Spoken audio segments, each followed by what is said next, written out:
Lorsque vous mandatez un broker, vous devez absolument veiller à ce que deux missions soient accomplies. La première mission est celle relative à la pré-commercialisation. En tant qu'asset manager, vous devez conjointement avec les brokers mettre en place une stratégie de commercialisation, c'est-à-dire réaliser un test marché pour apprécier l'appétit des locataires pour vos actifs, définir les plans merchandising, c'est-à-dire la répartition des activités pour chaque actif, établir la grille tarifaire des loyers, définir les modalités de révision des loyers et de refacturation des charges et établir tous les autres termes du contrat du bail. Ensuite, la deuxième mission est celle relative à la commercialisation proprement dite.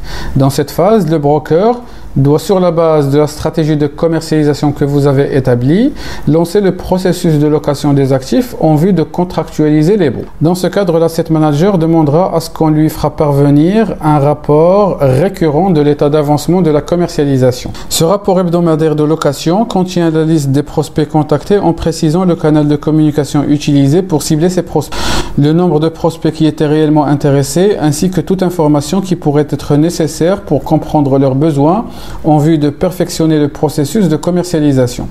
Maintenant, vous devez vous assurer que vous faites cela aussi régulièrement que possible. Il faut donc faire un contrôle hebdomadaire pour s'assurer que vous êtes au courant de tout ce qui se passe dans l'actif, mais aussi pour s'assurer que votre broker sait que vous êtes investi dans la location et que vous devez être à la liste de ses priorités.